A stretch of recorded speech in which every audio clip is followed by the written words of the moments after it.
Olá, bom dia. Bom dia, povo santo. Que a graça e a paz esteja sobre a vida de vocês. Que hoje seja mais um dia de nós provarmos, experimentarmos do amor de Deus.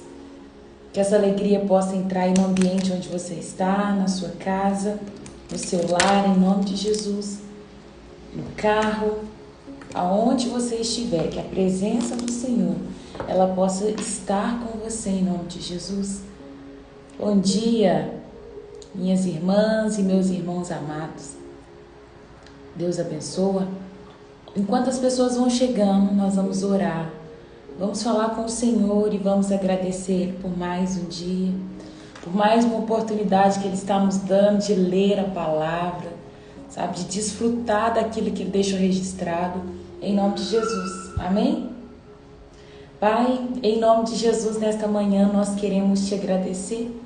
Paizinho, é tão bom acordar e saber que nós temos o Senhor, que nós não estamos só, que nós temos um refúgio, que nós temos um lugar seguro em Ti. Papai, obrigado porque o Senhor é Deus. Obrigado por o Senhor ter nos dado fôlego de vida nesta manhã. Nós queremos te agradecer também, Pai, pela oportunidade de ler a palavra. Te peço, Pai, que o Senhor perdoe os nossos pecados, purifica a nossa mente, purifica o nosso coração, nos alinha conforme o céu, manifesta a Tua vontade aqui em nome de Jesus. Graça nós te damos nesta manhã e te rendemos toda a glória, Pai, porque o Senhor é digno. Deus, volta o nosso coração ao Senhor, da maneira que te agrada. Não nos deixa perdidos, não nos deixa enganados. Repreenda, Pai, todo levantar do diabo contra as nossas vidas, qualquer armadilha que ele possa tentar fazer contra a nossa casa, contra a nossa família. Em nome de Jesus nós te pedimos, Pai, nos protege, nos livra, nos guarda de todo mal. Que esse tempo, Pai, na Tua palavra seja um tempo de comunhão com o Senhor, seja um tempo descontraído, um tempo onde a gente possa mesmo, Deus, lembrar daquilo que o Senhor fez e trazer com carinho para os dias de hoje como nós podemos ser melhor com o Senhor.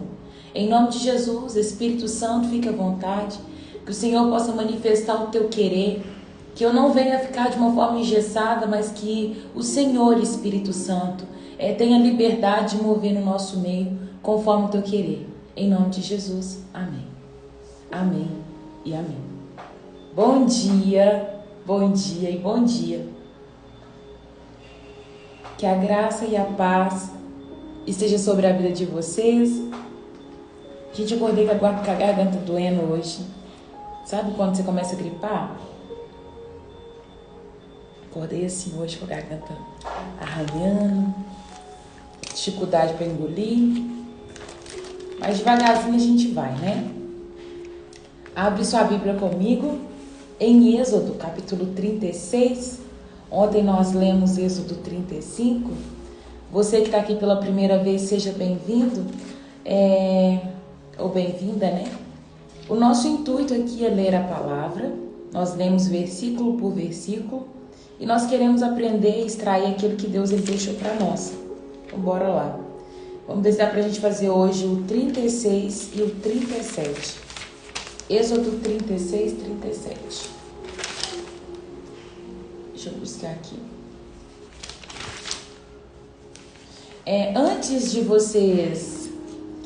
da gente começar, eu vou falando o significado. Se alguém puder escrever isso para mim num comentário, porque depois eu vou fixar, porque nós vamos falar ao longo do tempo sobre a construção do tabernáculo, e nós já vimos quando Deus deu a instrução. Agora nós vamos falar sobre a execução, tá? Escreve para mim aí que a madeira significa humanidade. Madeira, humanidade. Deixa eu achar aqui. Ouro, a justiça de Cristo. Madeira, humanidade. Ouro, justiça de Cristo. Prata, preço da redenção, né? Ou se você quiser escrever para mim só redenção, pode ser. Prata, redenção. Areia é o mundo. E bronze é o juízo de Deus, onde o sacrifício foi realizado. Essa parte não precisa escrever não, pode colocar só juízo de Deus. Então, madeira representando humanidade, ouro, justiça de Cristo, né? É a glória de Deus. Prata é redenção, areia é o mundo e o bronze a justiça de Deus.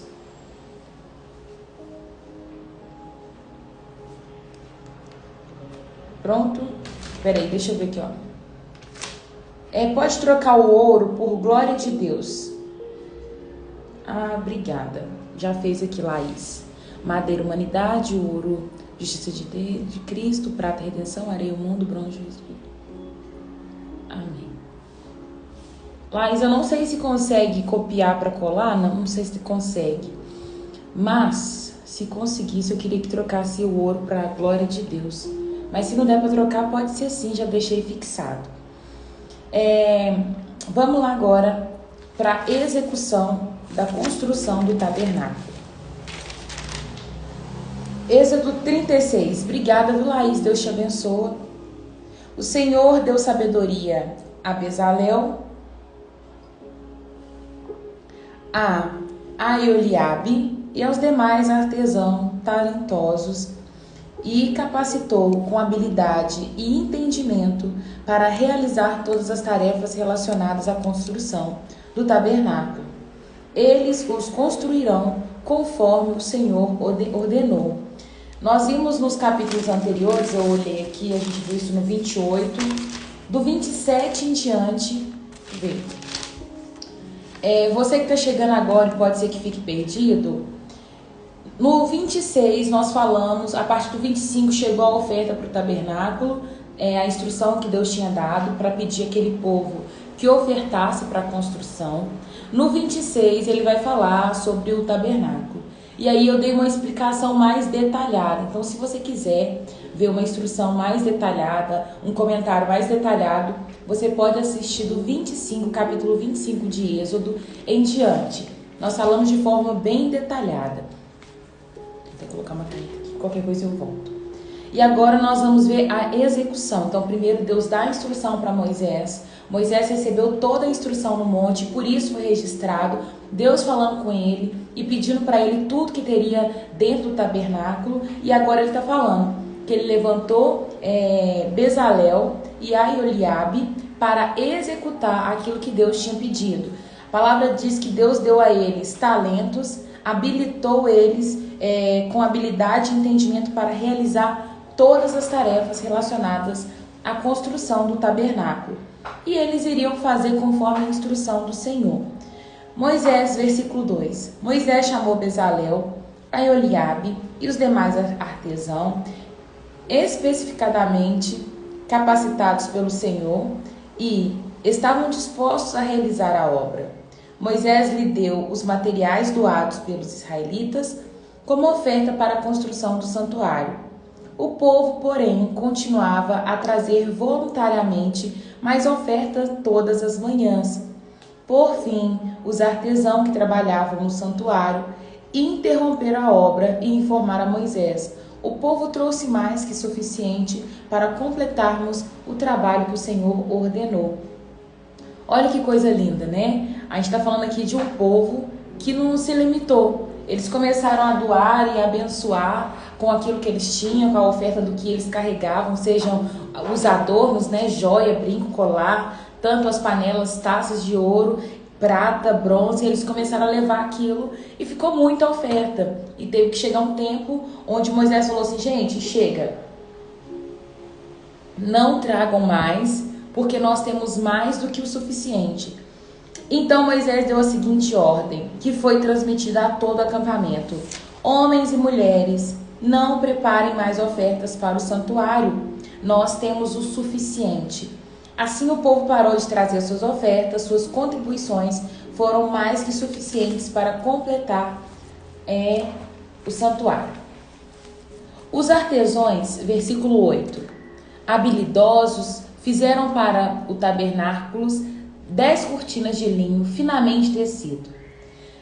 Lá no grupo, o nosso grupo de WhatsApp, se você tem a opção de assistir pelo telefone e tem um computador perto, abre o seu notebook, bate aí tabernáculo, o santuário. Tabernáculo seria mais fácil, porque aí você pode ir acompanhando na leitura. Porque eu vou falando e é difícil de imaginar. O Instagram, infelizmente, ele cortou aquela transmissão de imagem que a gente fazia. Então, eu não consigo colocar aqui a imagem. Mas aí, se você tem a opção, abre aí para você acompanhar e ver. Bezalel enfeitou as cortinas com fios de tecido azul, roxo e vermelho e os querubins bordados com habilidade. As 10 cortinas foram exatamente do mesmo tamanho, 12,6 metros de comprimento, 1,8 metro de largura. Juntaram 5 cortinas para formar uma longa cortina. Depois juntaram 5 restantes para formar outra cortina longa. Bezalel fez 50 laços de tecido azul e prendeu ao longo da borda da última cortina de cada conjunto. Os 50 laços ao longo da borda de uma cortina coincidiram com 50 laços longo da borda da outra cortina. Eu grifei esse versículo porque é um versículo que eu falei que eu vou carregar para o resto da minha vida, que é falando sobre o tanto que Deus ele é não perfeccionista, mas detalhista. E eu descobri que eu sou detalhista, porque o povo falava que eu era perfeccionista. E não existe essa perfeição, né? Não é sobre a perfeição, mas é sobre o detalhe, né? Deus faz tudo muito bem detalhado e ele trata de registrar. E os 50 laços ao longo da cortina coincidia com os 50 laços do outro lado da outra cortina. Nosso Deus é um Deus de detalhe. Ele se importa, gente, se importa com detalhes mesmo. Eu falo que observar a manifestação de Deus nas coisas grandes é lindo, mas ver como Deus ele trata as pequenas coisas, os detalhes, é mais lindo ainda. Do tipo, quando Deus se preocupa com o fato de você gostar de um sorvete e ele fazer questão de levar esse sorvete para você. Ou um chocolate, ou Deus sabe que você gosta de adornos para o cabelo, colares ou brinco, ou homens aí uma bermuda, um relógio, uma carteira. O Senhor ele se preocupa com os detalhes. E eu vejo Deus muito mais nos detalhes do que nas coisas grandiosas. Porque o que leva um Deus tão grande se preocupar com os detalhes da nossa vida? Deus é um Deus de detalhe, é um Deus detalhista. E lá nessas cortinas tem laços amarrado na ponta de cada cortina. Fez também 11 cortinas de tecido de pelo de cabra para cobrir o tabernáculo. Então eles tinham um pelo de cabra cobrindo o tabernáculo como um todo, e as cortinas que vinham nas laterais do tabernáculo era como se não era para mostrar, né, a madeira ou o que estava em volta. Estava ali adornando aquele lugar. Essas 11 cortinas eram todas exatamente do mesmo tamanho, de 3,5 metros de comprimento e 1,8 metros de largura. Bezalel juntou 5 das cortinas para formar uma cortina longa e depois juntou as 6 restantes para formar outra cortina longa. Fez 50 laços para a borda de cada cortina. Fez ainda 50 colchetes de bronze para prender as cortinas longas umas às outras. Desse modo, a cobertura da tenda foi formada de uma só peça contínua. Por fim, completou a cobertura da tenda com uma camada protetora feita de pele de carneiro, tingida de vermelho, e uma camada de couro fino. Gente, pelo menos eu acho que aqui até nesse momento nunca se tinha feito colchete, né? Colchete, alfinete, não sei como é que vocês conhecem, mas Bezalel ele está fazendo aqui colchetes de bronze, para prender uma na outra. Isso aqui, gente, é a sabedoria do céu, porque ele está fazendo algo que nunca foi visto. Se a gente pede hoje para fazer, faça para mim alfinetes. A gente sabe o que é alfinetes, a gente sabe quais são os materiais que eu posso usar. Para juntar uma cortina a outra, eu posso costurar, usar uma agulha, eu posso grampear usando grampeador, mas tudo isso a gente já conhece. Agora, parar para pensar e ver que alguém está fazendo aqui algo que não existia, algo que não se tinha, e Deus está dando sabedoria para Bezalel, para ele construir todas as coisas conforme o Senhor ele tinha ordenado. Esse lugar é o lugar onde a presença de Deus vai habitar. Então Deus está sendo muito detalhista e Ele está tratando com aquele povo para que eles façam tudo conforme o Senhor tinha exigido.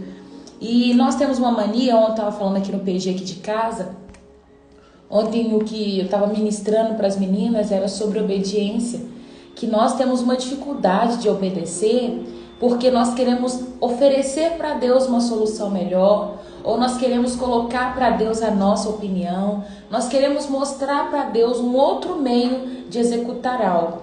Toda vez que a gente tenta isso, mostra o quanto que o nosso coração ele é soberbo, o tanto que a gente é custoso nas mãos de Deus. E a gente para pensar na vida de Jonas.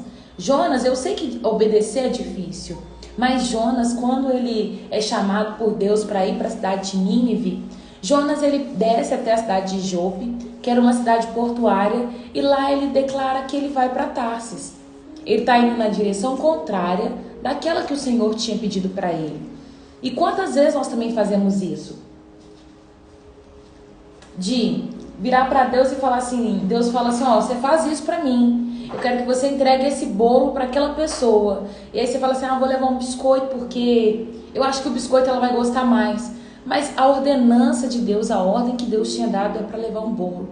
E nós queremos discutir com Deus. Eu creio que naquele momento, quando Jonas recebe aquela mensagem, ele lembra de como a cidade de Nínive vivia e ele fala, não quero ir porque aquele povo é ruim. De fato, o povo era ruim, perverso. Deus já tinha falado que aquele povo era perverso. Mas não cabia para Jonas julgar se aquele povo iria ou não receber a mensagem. O papel dele era executar o que Deus estava pedindo. E eu quero trazer isso nessa manhã para as nossas vidas. Quando Deus deu uma ordenança para Moisés no cume do monte, ele disse, Moisés, o tabernáculo, o lugar da minha habitação será dessa maneira. E se Moisés começasse a falar, não Deus, eu acho que não tem que ter laço. Para que laço? Qual que é a diferença do laço? Por que tem que amarrar isso na ponta? Mas Deus tinha especificado cada coisa. Deus tinha tratado com detalhe, gente, cada item. Quando o Senhor nos pede algo, nós precisamos obedecer em totalidade. E obedecer é sem tardar. Porque aquele que obedece tardiamente, demora em obedecer, é desobediente da mesma forma. Porque uma vez que Deus pediu, nós precisamos executar. E para de pensar que, Deus, eu quero fazer da minha forma, eu quero fazer da minha maneira. Não, se Deus falou assim, olha, hoje você vai receber essa pessoa na sua casa e coloca um furo de pano de mesa preto, você vai colocar um pano de mesa preto. Coloca um pano de mesa branco, coloca um pano de mesa rosa, azul. Obedece ao Senhor na totalidade. Deus, mas eu acho que aquele conjunto rosa que eu tenho vai ficar melhor. Gente, nosso Deus, ele é muito detalhista. Deixa ele ser participante da sua vida como um todo, não só naquilo que te convém.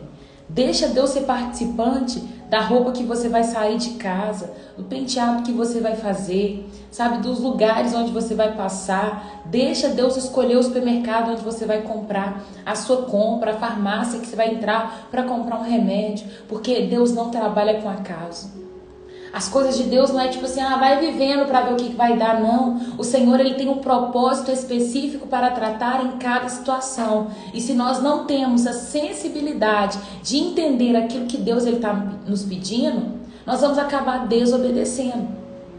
Então não queira questionar a Deus, obedeça em totalidade e anda com seu coração sensível. O que eu mais tenho pedido para Deus nessa semana, posso dizer que nessa semana, é sensibilidade, porque o meu coração tem ficado apertado, e às vezes o meu coração aperta, eu não sei por que o meu coração está apertado. Eu fico, Deus, o que está acontecendo? O que precisa ser feito? Que eu possa ser sensível à voz do Senhor e andar de acordo com aquilo que o Senhor está me pedindo. Porque a desobediência a Deus, ela vai gerar uma bagunça, não só na nossa vida, mas na vida de todos aqueles que estão à nossa volta. Quando Jonas, ele foge, né? E ele vai para Tarsis, ao invés de ir para Nínive, que era a cidade que Deus tinha ordenado a ele. Ele entra num barco e aquele barco começa a chacoalhar, e uma tempestade vem, e aquela bagunça toda, e o povo sem saber o que está acontecendo. Que tempestade é essa? E Jonas estava dormindo. E aí fala que o povo querendo saber o que estava acontecendo. Na mesma hora, Jonas falou, o problema sou eu. E tiveram que lançar Jonas para fora do barco. Por quê? Porque ele estava em desobediência ao Senhor. E quantas vezes será que o Senhor vai ser necessário te lançar para fora do barco, te enfiar dentro do ventre de um peixe grande, para você entender que você está desobedecendo, voltar, recalcular a rota e obedecer a Deus? Às vezes você olha para sua vida e tá tudo uma bagunça. Tá tudo bagunçado. Você fala assim, gente, que bagunça que é essa? Tá tudo revirado na minha casa tá uma bagunça. Nada dá certo. Pode verificar, às vezes você está desobedecendo ao Senhor. Não estou dizendo que seja dessa maneira sempre. Mas pode ser que você esteja desobedecendo a Deus. Tá? Então volta e recalcula sua rota. Versículo 20, nós estamos lendo Êxodo 36, falando da execução do tabernáculo, para construir o tabernáculo. Para a estrutura do tabernáculo, Bezalel construiu armação de madeira de acácia. Por isso que eu pedi para escrever, a madeira representa a humanidade. Ele está construindo agora a estrutura do tabernáculo. Ele pegou madeira de acácia. Cada armação tinha 4,5 metros de altura, 67,5 centímetros de largura, com 2 hastes na parte inferior de cada armação. Todas as armações eram idênticas. Construiu 20 armação para sustentar as cortinas do lado sul do tabernáculo. Fez também 40 bases de prata, 2 para cada armação, de modo que a haste encaixasse firmemente nas bases. Ele está pedindo para fazer a base de prata. A prata representa a redenção, a humanidade firmada na redenção. Pegou essa visão? A humanidade, que é as madeiras de acácia, firmada na base de prata, que é a redenção. O que é a redenção? A redenção é o sacrifício de Cristo, aquilo que ele fez na cruz. Aquele povo estava no deserto, e o deserto, areia. A areia representa o mundo. Aí Deus faz uma base de prata, ele morre em nosso lugar, o que nos impede hoje de ter contato com o mundo, o que nos faz ficar longe das atratividades, das coisas que o mundo oferece, é a redenção de Cristo. E aí ele começa a construir o tabernáculo sobre a redenção, sobre a prata. Então, madeira de acácia, essa madeira de acácia vai ser revestida pela justiça de Cristo, pela glória de Deus, que é o ouro. Vamos continuar. Bom dia, senhor Arthur. Ontem você não entrou, né? Foi seu aniversário, eu orei por você. Ou queria te dar parabéns, você não entrou. Para o lado norte, cadê? Bases de prata. Para o outro lado norte do tabernáculo, construiu outras 20 armações, com 40 bases de prata, 2 bases para cada armação. Fez 6 armação para a parte de trás, ao lado oeste do tabernáculo, junto com mais 2 armações para reforçar os cantos das 2 extremidades do tabernáculo. As armações dos cantos foram emparelhadas na parte inferior e firmemente ligadas uma à outra na parte superior, com uma argola, formando um só suporte de canto. Ambos os suportes de canto foram feitos dessa mesma madeira. Havia, portanto, 8 armações nas partes de trás do tabernáculo, encaixadas sobre 16 bases de prata, 2 bases debaixo de cada armação. Em seguida, versículo 31, fez travessões de madeira de acácia para ligar as armações, 5 travessões para cada lado norte do tabernáculo e 5 travessões para o lado sul. Fez também 5 travessões para a parte de trás do tabernáculo, que ficava virada para o oeste. Fez o travessão central, ligado à meia altura às armações, estendendo-se numa ponta à outra do tabernáculo. Revestiu as armações de ouro e fez argolas de ouro para sustentar os travessões. Depois revestiu de ouro os travessões. Aí chega a parte que ele está revestindo de ouro aquela madeira de acácia.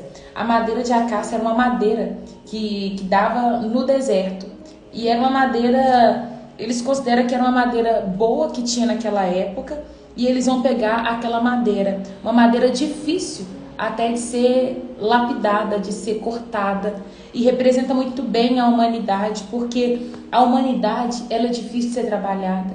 Embora nós estamos na presença de Deus, embora nós nos esforcemos para praticar tudo aquilo quanto o Senhor ele nos pede, a gente é difícil de ser moldado, a gente é difícil de ser lapidado. E a madeira de acácia é uma madeira difícil de ser moldada. Mas Deus ele faz questão de pedir madeira de acácia, mostrando e colocando bem em prática o quão difícil é a humanidade ser trabalhada. Pegou essa madeira, o tabernáculo vai ter a estrutura de madeira revestida de ouro, apoiada em bases de prata. Então, para você que está chegando agora, nós estamos falando sobre a construção do tabernáculo e que cada ponto ela simboliza algo, cada detalhe que Deus tinha colocado trazia o símbolo de algo. O ouro representa a glória de Deus, né? A justiça que Cristo fez por nós. E essa justiça de Cristo, ela cobre a nossa humanidade, que é representada pela madeira. E essa estrutura de madeira interior, ouro por fora, está apoiado em uma base de prata, que significa a redenção, o sacrifício de Cristo que ele fez por nós, e é o que nos impede de ter contato com o mundo, que significa a areia. Versículo 33. Para o interior do tabernáculo, Bezalel confeccionou uma cortina especial, de linho fino, traçado com fios azul, roxo e vermelho, e os querubins bordados com habilidade.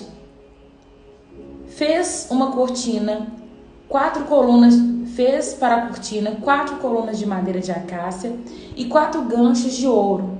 Revestiu a coluna com ouro e apoiou-os sobre 4 bases de prata. Em seguida fez outra cortina para a entrada da tenda. Confeccionou-a com linho finamente tecido e bordou artisticamente, usando fios de tecido azul, roxo e vermelho. Pendurou as cortinas em ganchos de ouro, presos a 5 colunas. Revestiu os ouros da coluna, seus capitéis e seus ganchos, e mandou fundir para ela 5 bases de bronze. O bronze significa juízo de Deus. A gente vai ver também o bronze na hora que vai lavar as mãos, na hora de oferecer o sacrifício, a bacia que era posta, colocada ali, né? Não é posta, é posta.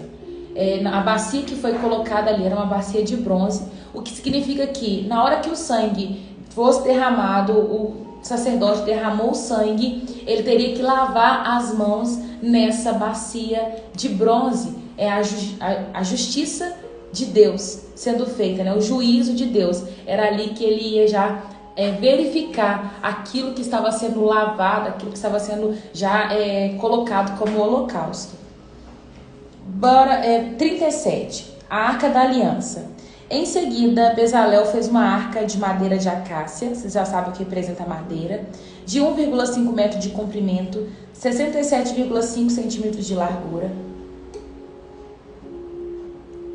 67,5 centímetros de altura. Revestiu-a com ouro puro por dentro e por fora fez uma moldura de ouro ao seu redor. Mandou fundir 4 argolas de ouro e prendeu aos 4 pés da arca 2 argolas de cada lado. Fez varas de madeira de acácia e revestiu-as de ouro. Passou por dentro das argolas dos lados da arca para transportá-la. Fez ainda a tampa da arca, um lugar de expiação de ouro puro. Vamos parar até aí, se você quiser grifar na sua Bíblia, grifa aí a parte que ele faz a tampa de ouro puro e tem um significado. Enquanto ele está construindo a arca, de madeira interna revestida por ouro fora, significa tem humanidade de Deus, tem a humanidade e tem a glória de Deus revestindo e guardando essa humanidade.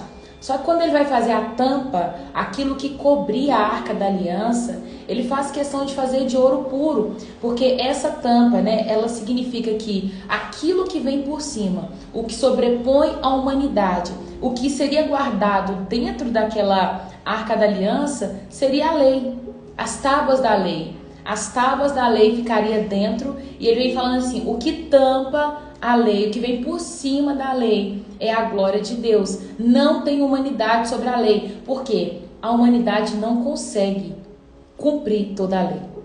Então aí vem somente a glória de Deus tampando a arca. Tudo isso tem significado, gente. Versículo 7. Ele fez 2 querubins de ouro batido e colocou um em cada extremidade da tampa. Modelou o querubim em cada extremidade da tampa, de modo a formar uma peça de ouro com a tampa. Os querubins ficavam de frente, um para outro, com o rosto voltado para a tampa da arca. Estendia suas asas sobre a tampa para cobri-la. Bezalel, a mesa. Bezalel fez a mesa de madeira de acácia com 90 centímetros de comprimento, 45 centímetros de largura, 67,5 centímetros de altura. Revestiu com ouro puro e colocou uma moldura de ouro ao redor. Enfeitou com uma borda de 8 centímetros de largura e com uma moldura de ouro ao redor da borda. Fez 4 argolas de ouro para a mesa e prendeu os 4 cantos junto aos 4 pés. Prendeu a argola junto à borda para sustentar as varas usadas para transportar a mesa. Fez essas varas de madeira de acácia e revestiu de ouro. Fez ainda o recipiente especiais de ouro puro para a mesa, tigelas, colheres, vasilhas, jarras para ofertas derramadas. Vamos para o significado que tem isso agora. Quando ele fala, vocês vão fazer a Arca da Aliança. A Arca da Aliança trazendo para Jesus, porque tudo vai apontar para Jesus. A gente vê que começou no Éden, tem esse ponto de transição com o povo escolhido e vai finalizar em Jesus. Vai se cumprir tudo em Jesus. É tanto que quando a gente pega para ler Gênesis, vai falar que no jardim do Éden continha do ouro ao ônix e vai descrever, né, as coisas que tinha no Éden. Era muita riqueza, eram muitas pedras preciosas. E quando Deus fala para Moisés, nós vamos construir um tabernáculo, ele vai dizer, você vai pegar materiais como ouro, prata, e vai terminar em ônix. Tudo isso tem significado. E quando a gente vem aqui agora para a Arca da Aliança, apontando para Jesus, em Jesus nós temos uma nova aliança. E quando fala da mesa, a mesa é lugar de quê? Mesa é lugar de comunhão, mesa é lugar de pão, mesa é lugar de alimento. E a mesa vai representar Jesus como? Jesus, ele diz que ele é o pão da vida. Espera aí que vai ter um versículo específico. Mas sobre... Deixa eu ver, eu coloquei um versículo específico. João 6,35. Quem vem a mim, eu acho que é esse, né? Quem vem a mim jamais terá fome, alguma coisa assim. João 6,35. Se alguém souber o versículo, pode colocar. Eu sou o pão da vida. Aquele que vem a mim não terá fome. E quem crê em mim nunca terá sede. Se você gosta de anotar, coloca aí. João 6,35. João 6,35. João 6,35. Jesus, ele é o pão da vida. E a mesa representa isso, né? É a comunhão e o alimento. O candelabro. O candelabro é luz. Jesus diz, eu sou a luz do mundo. Bezalel fez um candelabro de ouro puro batido. Todo candelabro e seus enfeites formavam uma só peça. A base, a haste central, as lâmpadas, os botões e as flores. Da haste central saía 6 ramos, 3 de cada lado. Cada um dos 6 ramos tinha 3 lâmpadas em forma de flor de amendoeira, com botões e flores. A haste central do candelabro tinha 4 lâmpadas em forma de flor, 4 lâmpadas em forma de flor de amendoeira, e cada uma com botões e flores. Havia um botão de amendoeira debaixo de cada par dos 6 ramos que saía da haste central. Os botões de amendoeira e os ramos formavam uma só peça, a haste central, e eram feitos de ouro puro batido. Fez também 7 lâmpadas para o candelabro, cortadores de pavio e apagadores, todos de ouro puro. Foram necessários 35 quilos de ouro puro para o candelabro e seus acessórios.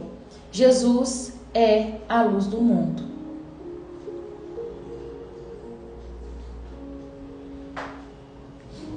Gente, e é o que ele vai esperar de nós também. Bom dia, Lila. Deus te abençoe. É o que o Senhor também vai esperar de nós. Uma vez que nós fomos até a fonte,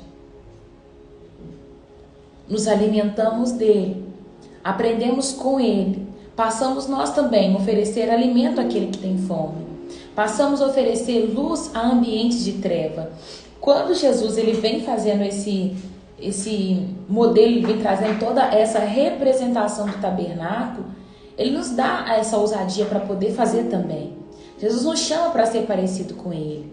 E nós precisamos entender que nós carregamos o alimento que o mundo precisa. Já cansei de ver pessoas e conhecer pessoas que vivem uma vida desesperada, que vivem uma vida mesquinha, uma vida que não encontra propósito, uma vida que o tempo todo está triste. E às vezes até pessoas que têm muitas coisas, se tratando aos olhos humanos. Tem uma boa casa, um bom carro, vive bem com a sua família. Mas se Jesus ele falta no sistema, pode considerar que a pessoa não tem nada. Jesus vem falando, eu sou a luz do mundo. Ele é aquele que traz luz às trevas. Ele é aquele que traz alimento àquele que tem fome. Jesus é o único que vai tapar, sabe, qualquer vazio que existe no nosso interior. Então, ele é a solução, tá? O altar do incenso. Depois, Bezalel, ele usou madeira de acácia para construir o altar de incenso. Ele fez quadrado com 45 centímetros de lado e 90 centímetros de altura, com pontas em formas de chifre nos cantos entalhados da mesma peça de madeira que o altar.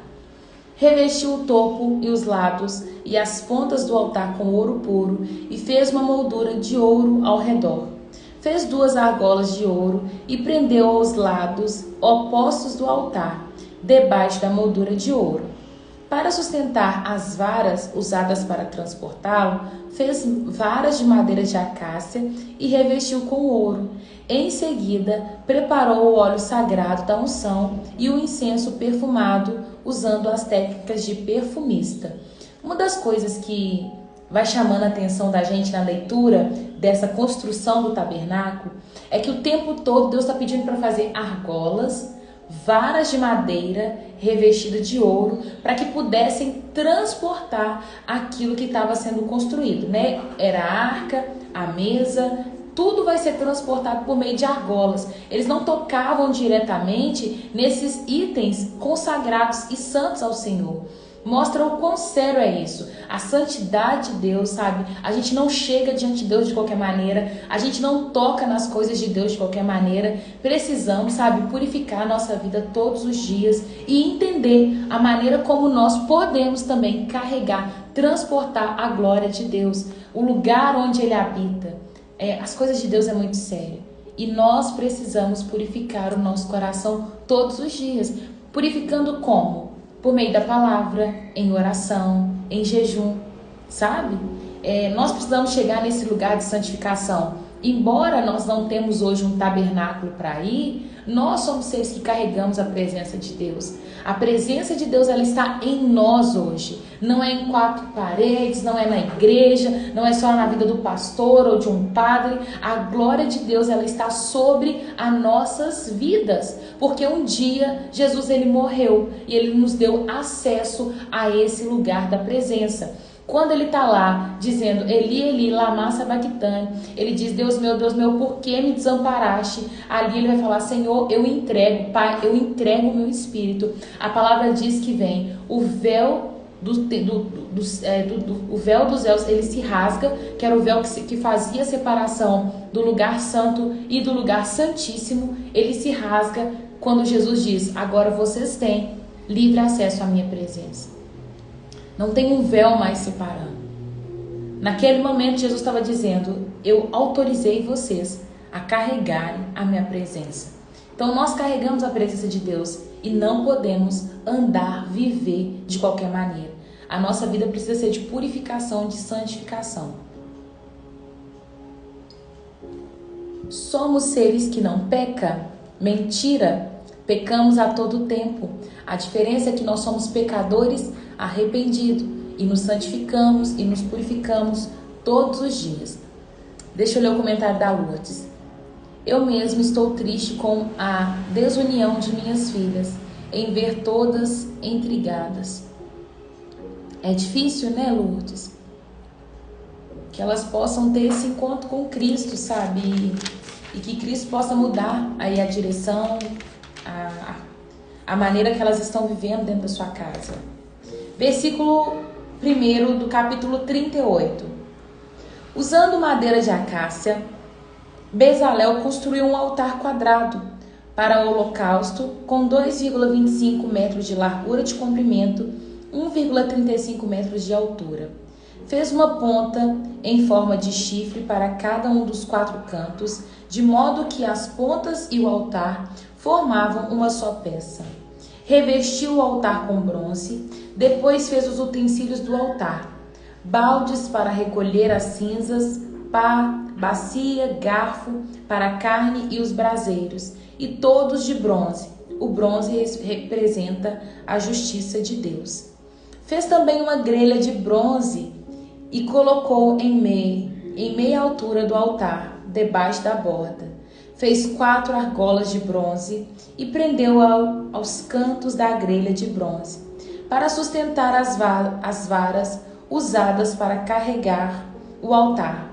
Fez as varas de madeira de acácia e a revestiu de bronze por dentro das argolas dos 2 lados do altar e passou as varas usadas para transportá-lo. O altar era oco e feito de tábuas. A bacia de bronze. Bezalel fez bacia de bronze e seu suporte de bronze, com espelhos doados pelas mulheres que serviam à entrada da tenda do encontro. Ele falou sobre o altar do holocausto e a bacia de bronze. E sobre o altar tinha uma grelha. Essa grelha era de bronze. Na hora que eles matavam o animal, derramavam o sangue, colocavam aquele animal sobre ali aquele altar de bronze, era onde a justiça de Deus era pesada, e era ali que ele falava: recebi esse sacrifício, não recebi esse sacrifício. A justiça de Deus representada pelo bronze.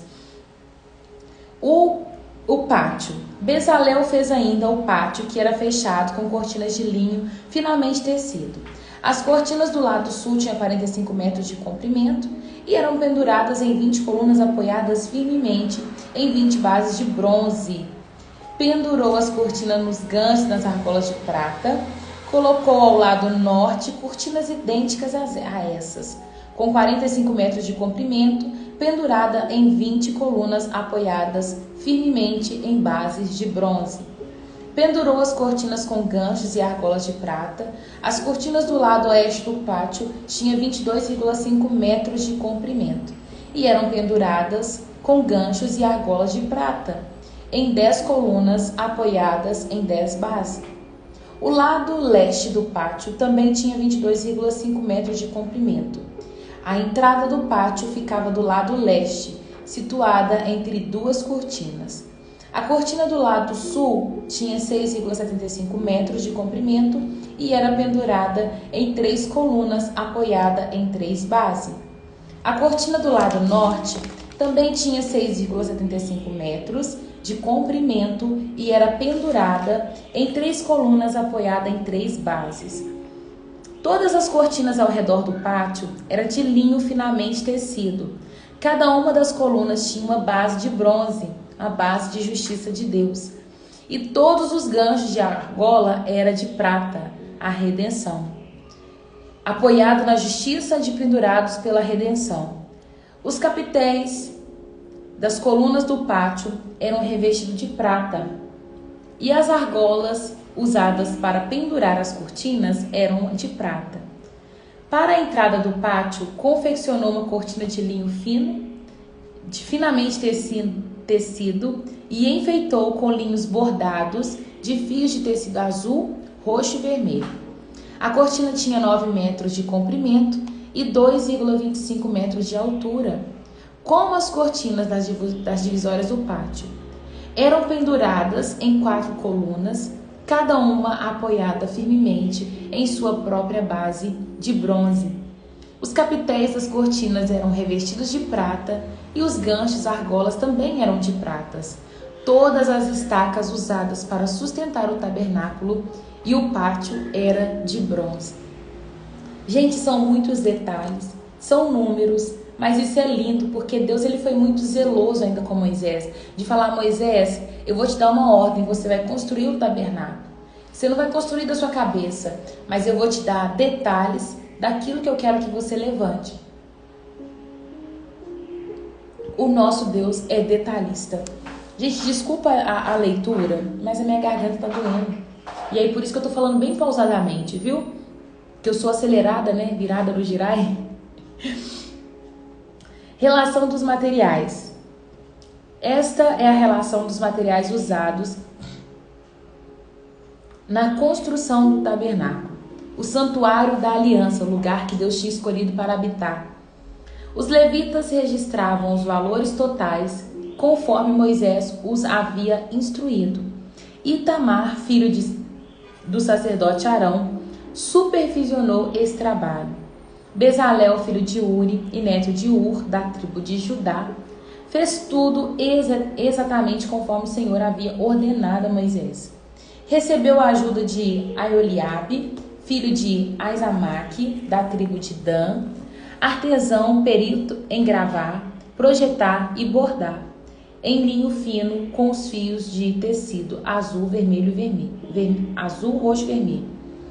O povo contribuiu com ofertas especiais de ouro, que totalizaram 1.024 quilos, calculados de acordo com o ciclo do santuário. Esse ouro foi usado em toda a construção do santuário. A comunidade toda de Israel contribuiu com 3.520 quilos de prata, calculado de acordo com o ciclo do santuário. Essa prata veio do imposto recolhido de cada homem, registrado no censo. O imposto era de uma beca, isto é, meio ciclo, conforme o ciclo do santuário. O imposto foi arrecadado de 603.550 homens de 20 anos para cima. Para fazer as 100 bases para armações das paredes do santuário, das colunas que sustentavam as cortinas internas, foram necessários 3.500 quilos de prata e cerca de 35 quilos para cada base. Os 20 quilos de prata restante foram usados para fazer os ganchos e as argolas que para revestir os capitéis das colunas. O povo também contribuiu com uma oferta especial de 2.480 quilos de bronze, usado para fundir as bases das colunas, a entrada da tenda do encontro e para o altar de bronze, com a grelha de bronze e todos os utensílios do altar. O bronze também foi usado para fazer as bases das colunas, nas quais eram penduradas as cortinas na entrada do pátio, e para todas as estacas ao redor do tabernáculo e do pátio. Cada um contribuiu com o que podia. Quando a gente chega aqui no versículo 29, nós vamos falar que o povo está contribuindo, cada um vai contribuir com um tanto. Deus registrou quanto que foi recolhido de ouro, de prata e de bronze. Foram doados também tecidos, Deus já tinha pedido a quantidade de tecido específica e chegou a doação. E o legal falando aqui é que todo o material recebido foi usado para a construção do tabernáculo. Acho legal, né, quando Moisés fala, gente, para de trazer porque nós já temos o suficiente. O fato de não querer ter além daquilo que você precisa. E às vezes o Senhor vai tratar assim também na nossa vida. Ele não vai nos dar muito além daquilo que nós precisamos. Geralmente Ele nos dá o suficiente. Estava conversando com a Cacá outro dia, indo para Itabirito, e a gente estava falando, né, que nós não temos falta hoje. Para quem não conhece, eu e a Cacau, nós vivemos em tempo integral para o Senhor e nós recebemos de tudo aquilo que Ele quer que nós recebamos. Ele usa pessoas para nos abençoar, Ele vai usar pessoas para doar alguma coisa para a gente. E aí nós chegamos nesse ponto, nós não temos muito, nós temos sempre o suficiente. Deus nunca vai entregar além, nunca além, é sempre o suficiente. Eu lembro quando eu comecei a fazer as lives em final de 2022, e eu lembro que a Silvana foi uma seguidora que começou me acompanhando aqui no Instagram. Eu lembro do cuidado, o carinho que ela teve com a minha vida em me mandar um presente. E eu lembro que ela falou assim, Raira, me manda seu endereço que eu quero te mandar um presente. E na hora que eu abri o presente, gente, era uma ring light e um apoio para celular, para eu fazer as lives. E aí eu vi o tanto, sabe, que Deus ele é zeloso, Ele é bondoso. Eu estava executando e fazendo algo para Ele. Mas mesmo fazendo algo para Ele, Ele certificou de que eu teria tudo que eu precisava. Sabe, o Senhor nunca vai dar além, nem menos daquilo que você precisa, mas Ele vai te dar o suficiente. Esse é o nosso Deus. Um Deus que dá o suficiente, aquilo que nós precisamos, aquilo que nós necessitamos. E é isso. Assim nós terminamos o nosso devocional. Eu não sei se todos que estão aqui já aceitaram Jesus como Senhor da vida dele. Se você ainda não aceitou o Senhor Jesus como seu Senhor e quer fazer isso nesta manhã, você pode escrever, Senhor Jesus, eu te aceito como meu único e suficiente Senhor. Fazendo essa oração, é o único meio que você tem para poder ser salvo. Crer no Senhor Jesus e crer que Ele pode salvar a sua vida. E se você está desviado dos caminhos e quer voltar nesta manhã, você escreve, Senhor Jesus, eu quero voltar. Talvez você acabou de entrar na live e eu estava falando essa frase. Talvez é a oportunidade que o Senhor está te dando, sabe, de reconciliar com Ele nessa manhã. Não sei se o nosso Pai volta hoje, mas pode ser que Ele volte para você ainda nesta manhã. E aí você precisa se reconciliar com Ele para que você seja salvo. Deus é bonitinho demais. Ele é muito bonitinho. Se você é salvo, você escreve, eu sou salvo, eu sou salva. E é isso. Sou muito grata a tudo que Ele tem feito e manifestado na minha vida. Muito. Coloca a mão no seu coração. Feche seus olhos. Feche seus olhos. E fala assim, Senhor Jesus, muito obrigado por esta palavra. Que ela possa germinar em meu coração. Pai, em nome de Jesus, eu quero te agradecer por esse momento. Eu quero agradecer ao Senhor por tanta paz que o Senhor tem gerado no meu coração.